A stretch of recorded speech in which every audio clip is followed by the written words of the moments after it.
অবশেষে চাকরি হারাচ্ছেন Dorival junior. উরুগুয়ের বিপক্ষে ড্র করায় খেপেছে সিবিএফ প্রেসিডেন্ট এডনাল্ডো রদ্রিগেজ।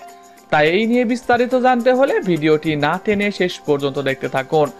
আর আপনি যদি আমাদের চ্যানেলে নতুন হয়ে থাকেন তাহলে এখনই সাবস্ক্রাইব করে রাখুন।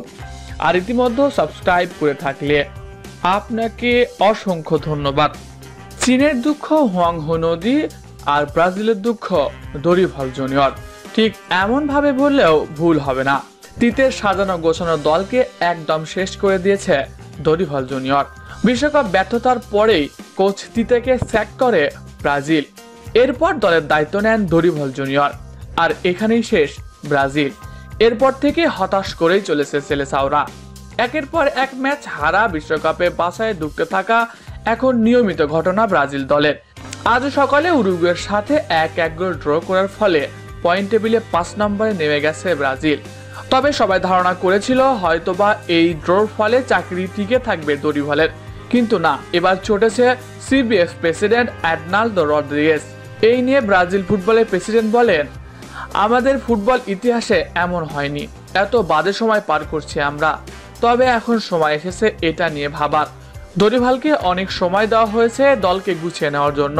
সে আমাদেরকে অনেক বড় বড় কথা শোনালেও এখন পর্যন্ত কাজের কাজ কোনোটাই করতে পারেনি। এটা নিয়ে আমরা আর সময় নষ্ট করতে চাই না।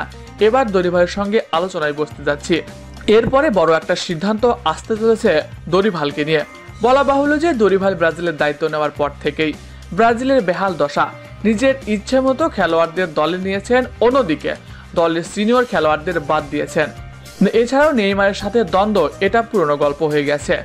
ব্রাজিল দলটাকে নিয়ে ছেলে খেলায় মেতেছেন দরিভাল জুনিয়র।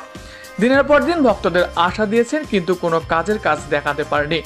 তাই হয়তো এবার দরিভালকে স্যাক করা হতে পারে ব্রাজিল দল থেকে। এর আগে দরিভালকে বাদ দেওয়া নিয়ে বেশ কয়েকবার মুখ খুলেছিল ব্রাজিল দলের সাবেক তারকা কাকা সহ বেশ কয়েকজন সাবেক ফুটবলারও। প্রিয় দর্শক, কে কে চান দরিভাল বিদায় হোক কমেন্ট করে জানিয়ে দিন। এছাড়াও খেলাধুলার সকল আপডেট সবার আগে পেতে হলে আমাদের চ্যানেলটি সাবস্ক্রাইব করতে ভুলবেন না। ধন্যবাদ সবাইকে।